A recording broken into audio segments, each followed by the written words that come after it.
नमस्कार दोस्तों, welcome to my YouTube channel the Dev Choubey. तो आज हम पढ़ने वाले हैं सीटेट 2024 जुलाई की जो एग्ज़ाम होगी उसके बारे में। तो जो हम पढ़ेंगे वो मैथ प्रीवियस ईयर क्वेश्चन पढ़ेंगे, ठीक है। इसी जो हम मैथ के क्वेश्चन करेंगे सेम ऐसे के ऐसे क्वेश्चन आपको एग्जाम में मिलेंगे। तो क्लास अगर आप हमारी क्लास में नए हो तो प्लीज़ चैनल को सब्सक्राइब करें और वीडियो को लाइक करें। तो स्टार्ट करते हैं आज का हमारा पहला क्वेश्चन। तो ये है हमारा पहला क्वेश्चन। क्वेश्चन क्या कहता है, यदि एक वर्गाकार कागज की दो आसन भुजाएं क्रमशः 40%, 20% और 40% घटा दी जाए तो क्षेत्रफल कितना परसेंट घट जाएगा। तो हमने जब परसेंटेज पढ़ा था तो हमने एक चीज़ पढ़ा था कि जब क्रम से या तो घटे या बढ़े या पहले बढ़े फिर घटे या घटे बढ़े, इस प्रकार के क्वेश्चन को करने के लिए हमने एक फॉर्मूला पढ़ा था, प्लस माइनस ए प्लस माइनस बी और प्लस माइनस ए इंटू बी बटे 100। ये हमने परसेंटेज के टाइम पर एक फॉर्मूला पढ़ा था और इस क्वेश्चन को हम इसी फॉर्मूले की सहायता से करेंगे। इसमें क्या है, आसन भुजाएं, तो वर्ग का क्षेत्रफल क्या होता है, वर्ग का जो क्षेत्रफल का सूत्र होता है वो होता है भुजा स्क्वायर, भुजा गुणा भुजा, ठीक है। तो इनटू में क्रम से घट रहा है तो घटने के लिए माइनस का साइन लेते हैं और बढ़ने के लिए प्लस का साइन लेते हैं। तो घट रहा है तो माइनस के 20, वापस घट रहा है तो माइनस के 40, माइनस माइनस घटने के लिए इनटू करते हैं तो प्लस का साइन हो जाता है और 4 को 2 से गुणा करेंगे तो 8 हो जाएगा, 2 0 8 हो गई बटे 100, डबल जीरो से डबल जीरो गई, ठीक है। माइनस 40 माइनस के 20 माइनस के 60 प्लस के 8 बराबर माइनस के 52%। तो क्या आंसर होगा, माइनस के 52% क्षेत्रफल, इस क्वेश्चन का क्षेत्रफल है जो घट जाएगा। तो हमारा कौन सा ऑप्शन सही होगा, इसमें answer C option right answer होगा। तो आप देख सकते हो इस प्रकार ये क्वेश्चन जो सीटेट की एग्जाम होती है हमारे जुलाई में होगी 7 जुलाई को, इस प्रकार के क्वेश्चन आते हैं। वर्ग की जगह आयत दे देगा, कह देगा कि आयत की लंबाई इतनी बढ़ती है, चौड़ाई इतनी परसेंट घटती है, तो फिर क्षेत्रफल में क्या परसेंट बढ़ेगा। तो इसी प्रकार के क्वेश्चन घुमा फिरा के लैंग्वेज सेम ऐसे ही रहती है, क्वेश्चन का पैटर्न यही करने का है, ऐसे ही होता है। चलिए हम नेक्स्ट क्वेश्चन। नेक्स्ट हमारा दूसरा क्वेश्चन क्या कहता है कि यदि एक आयताकार खेत की लंबाई, एक आयताकार हमारे पास एक खेत है, यदि उसकी लंबाई 40% बढ़ जाती है। अब हमारे पास आयताकार खेत है, उसकी लंबाई बढ़ जाती है 40%। आगे क्वेश्चन क्या कहता है, तथा चौड़ाई 10% घट जाती है तो उसकी चौड़ाई घट जाती है। अब क्षेत्रफल पर क्या प्रभाव पड़ेगा, ठीक है। आयत का क्षेत्रफल होता है लंबाई गुणा चौड़ाई, तो पहले तो लंबाई बढ़ रही है फिर चौड़ाई घट रही है, ठीक है। तो कितनी लंबाई कितनी बढ़ रही है, 40% उसकी, ठीक है। बढ़ने के लिए प्लस के साइन, ठीक है। उसके बाद में चौड़ाई कितने परसेंट घट रही है, 10, चौड़ाई घटा ली 10, ठीक है। अब इसको प्लस माइनस के है तो कितना है, चौड़ाई तो बढ़ रही है, चौड़ाई घट रही है और लंबाई बढ़ रही है, इसी प्रकार 100। 2 0 से ये 2 0 गए, ये इसमें 40 में से 10 गए तो 30, माइनस के कितने हो जाएंगे 4 बराबर कितना हो जाएगा 26%। प्लस का साइन है इसलिए 26% क्या होगा, उसका क्षेत्रफल बढ़ जाएगा। तो ये था हमारा क्वेश्चन। अब करने वाले अगला नेक्स्ट क्या कहता है कि जो समबाहु त्रिभुज है, भुजा और उसका क्या होगा। तो समबाहु त्रिभुज किस प्रकार बनता है, समबाहु त्रिभुज किसे कहते हैं, वह त्रिभुज जिसकी तीनों भुजाएं बराबर हो उसे हम समबाहु त्रिभुज कहते हैं। तो ये हमारे पास एक समबाहु त्रिभुज है, ठीक है। समबाहु त्रिभुज की हमने प्रत्येक भुजा को ए मान लिया, ऊंचाई क्या होगी इसकी h, ठीक है। तो समबाहु त्रिभुज की ऊंचाई फॉर्मूला होता है h बराबर √a² माइनस a/2 का स्क्वायर। जब हम इसको सोल्व करते हैं तो हमारे पास यह आता है h बराबर √3a/2, ठीक है। भुजा हमारे पास a है, इसको सोल्व करके दिखाएं आप, तो a² माइनस a²/4, ठीक है। 4a² माइनस a²/4, 4 में से a² जाएगा तो √3a²/4, इसको खोलेंगे तो क्या आ जाएगा √3a/2, ठीक है। भुजा हमारे पास है a। आगे क्या कह रहा है क्वेश्चन की त्रिभुज की भुजा, तो भुजा हमारे पास a और उसकी ऊंचाई का अनुपात, ऊंचाई क्या होती है √3a/2। तो ये गया, 2 नीचे से ऊपर जाएगा तो ये हो जाएगा। ये किस ऑप्शन में आ रहा है हमारे पास, 2√3 ऑप्शन, क्या 3 √3, ठीक है। तो ये क्वेश्चन है। आप करते हैं अगला नेक्स्ट क्वेश्चन चौथे का। क्वेश्चन क्या कहता है, यदि 547.527 बटे 0.0082 बराबर x है तो 527 बटे 82 का मान ज्ञात कीजिए। तो इस प्रकार के क्वेश्चन को करने के लिए हमको सेम ऐसे कैसे दिखाई दे रहा है, x बराबर x, तो मतलब के बराबर में मान आएगा वो पूछा जा रहा है। ठीक है, कुछ भी नहीं करना, हमको क्या करना है, सेम ऐसे कैसे लिखते हैं, पहले तो 547.527 बटे 0.0082। अब हम यहाँ पर देखते हैं कि दशमलव के बाद में कितने डिजिट है, 3 डिजिट, तो नीचे कितनी जीरो आ जाएंगी, 3 जीरो, 527। ठीक है, बटे अब यहाँ पे देखते हैं, यहाँ पे कितने दशमलव के बाद में कितने डिजिट है, 4 डिजिट, तो ऊपर कितने जीरो आ जाएंगी, 4।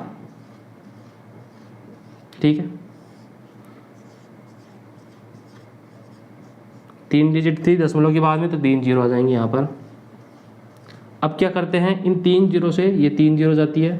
ठीक है, बराबर में हमारे पास क्या था, x लिख दिया हमने। ठीक है, अब ये हमारे कोई काम नहीं, हटा देते हैं। हमको क्या लिखना है, यहाँ पर कितना बचता है हमारे पास, 527 बटे 82। हमारे बराबर में x था, बराबर में x लिख दिया। अब हमारे पास यहाँ पे इनटू में 10 बच रहा है, जाएगा तो किस में जाएगा, भाग में। ठीक है, अब हमारे पास जो हमको आंसर लाना था वो आंसर आ गया कि 527 बटे 82 का मान ज्ञात कीजिए, तो हमारा ये आंसर आएगा। ठीक है, तो आप देख सकते हो इस प्रकार के क्वेश्चन जो सीटेट की एग्जाम होती है उसमें पूछे जाते हैं, बिल्कुल नॉर्मल से इसी प्रकार के क्वेश्चन आते हैं। तो आप बिल्कुल अच्छे से पढ़ो, और चैनल पर नए हो तो प्लीज़ चैनल को सब्सक्राइब, वीडियो को लाइक करें और ज़्यादा से ज़्यादा वीडियो को शेयर किया करो।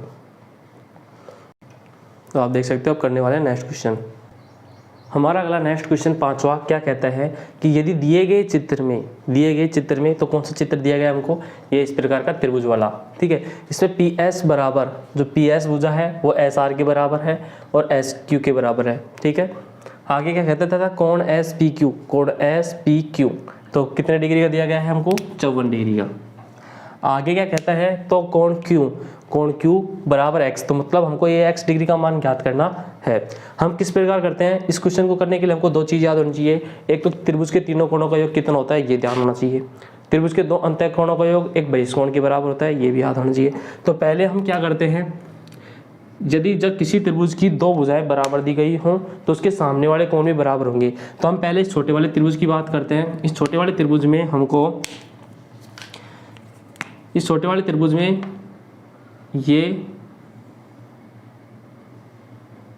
त्रिभुज में हमको ये भुजा और ये भुजा बराबर दी गई है। जब भुजा बराबर है तो इनके सामने कोण बराबर होंगे, ये कोण तो हमको क्या होंगे, बराबर। तो ये 54 डिग्री का है तो ये भी 54 डिग्री का कोण होगा। ठीक है, हमने क्या पढ़ा था कि त्रिभुज के 2 अंतः कोणों का योग एक बहिष्कोण के बराबर होता है। 54 और 54 108 होता है, तो ये कोण कितने डिग्री होगा, 108। कितने डिग्री हो गया, 72 डिग्री का। अब ये भुजा बराबर होता है, इस सामने के कोण भी बराबर होंगे इसी प्रकार, इसी नियम से। तो ये कोण भी कितने डिग्री का होगा, x डिग्री का। ठीक है, तो कितने डिग्री हो जाएंगे, अब 101 त्रिभुज के तीनों कोणों का 180 डिग्री होता है। 180 डिग्री में से हम 108 उठाएंगे तो हमारे पास बचेगा 72 डिग्री बराबर x, और 2x का मान हमारे पास कितना आ गया, 72। x का मान हमारे पास कितना आ जाएगा, 36 डिग्री। तो हमारा आंसर क्या आ जाएगा इस क्वेश्चन का, 36 डिग्री। ठीक है,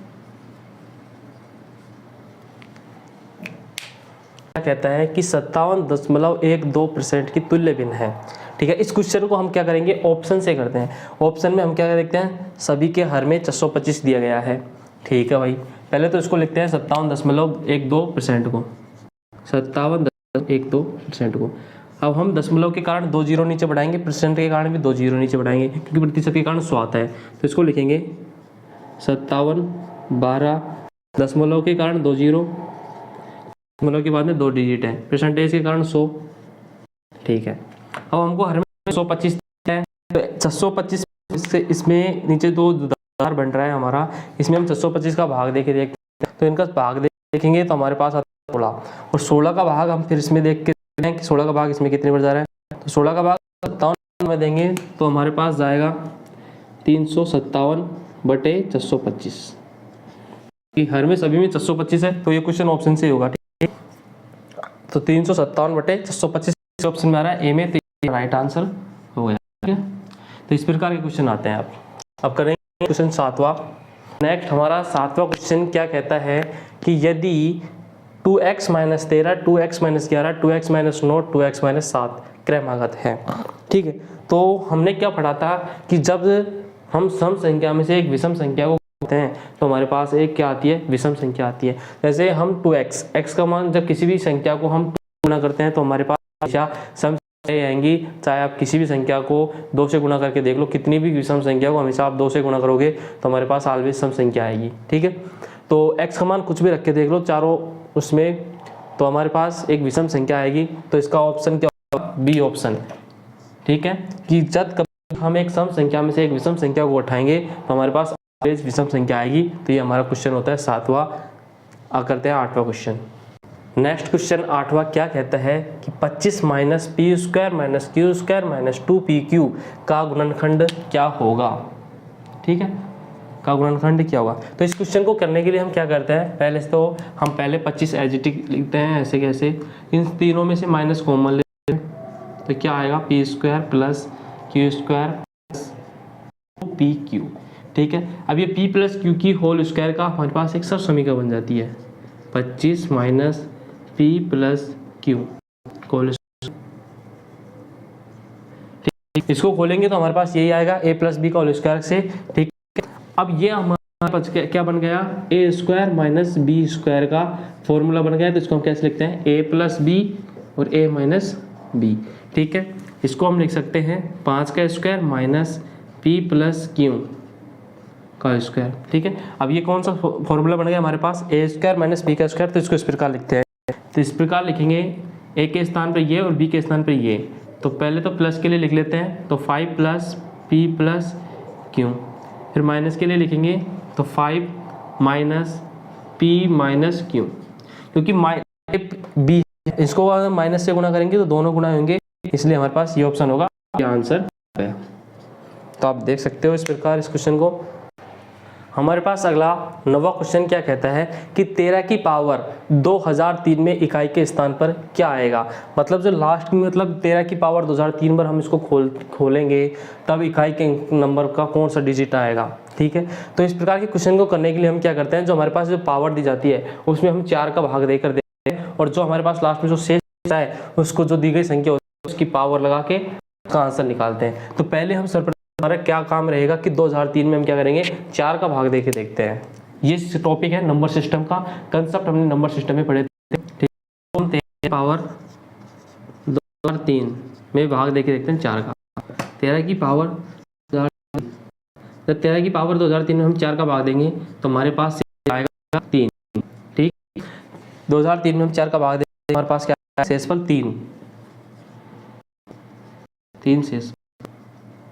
ठीक है, हम 13 की पावर 3 करेंगे। ठीक है, अब पावर क्या देख लो, 70 3 का घन 70, तो हमारा आ जाएगा इकाई का अंक 7। आंसर हो गया, तो कौन सा आएगा, तीसरा। ठीक है, तो इस प्रकार के क्वेश्चन को ऐसे प्रकार। तो नेक्स्ट हमारे पास लास्ट क्वेश्चन आज का 10वां क्या कहता है कि दिए गए प्रेक्षणों में से जो हमारे पास ये प्रेक्षण दिए गए हैं इनमें से बहुलक का मान ज्ञात कीजिए। तो हमने बहुलक की डेफिनेशन क्या पढ़ी थी कि जो हमें प्रेक्षण दिए जाते हैं उनमें सबसे अधिक बार जो हमारे पास नंबर आता है वही हमारा बहुलक हो जाता है। तो सबसे अधिक बार हम सब कर देखते हैं, पहले तो कौन कौन से नंबर है, फिर उनको देखते हैं कौन कितने नंबर पर आ रहा है। तो हमारे पास 3 बार आ रहा है, 2 बार, उसके बाद में 6 कितने बार आ रहा है, 1 बार, 2 बार, 3 4 बार, 5 बार। 6 हमारे पास आ रहा है 5 बार। ठीक है, 1 2 3 4 और 5। उसके बाद में हम आता है 7 हमारे पास आ रहा है 1 बार, 2 बार, 7 हमारे पास 2 बार। उसके बाद में आता है हमारे पास 8 हमारे पास आ रहा है 1 बार, 2 बार और 3 बार। उसके बाद में 9, लास्ट है 9 कितने बार आ रहा है हमारे पास, 1 बार, 2 बार, 3 बार। तो हमारे पास सबसे अधिक बार कौन सा नंबर आ रहा है, 6 आ रहा है, जो 5 बार है। तो इस क्वेश्चन का बहुलक कितना हो जाएगा, 6। तो ये हो गया इसका राइट आंसर कि दिए गए प्रेक्षण में से कौन सा बहुलक मान ज्ञात कीजिए। तो बहुलक का मान आ गया 6। क्यों, 6 सबसे अधिक बार आ रहा है 5 बार। तो ये थे आज की हमारी सीटेट के मैथ के प्रीवियस ईयर क्वेश्चन की क्लास। यदि आपको हमारी क्लास अच्छी लगी हो तो प्लीज़ चैनल को सब्सक्राइब करें और वीडियो को लाइक करें और वीडियो को शेयर भी किया करो। ठीक है, और इसी प्रकार की वीडियो के साथ मिलते रहेंगे हम रोज़ाना। ठीक है, धन्यवाद।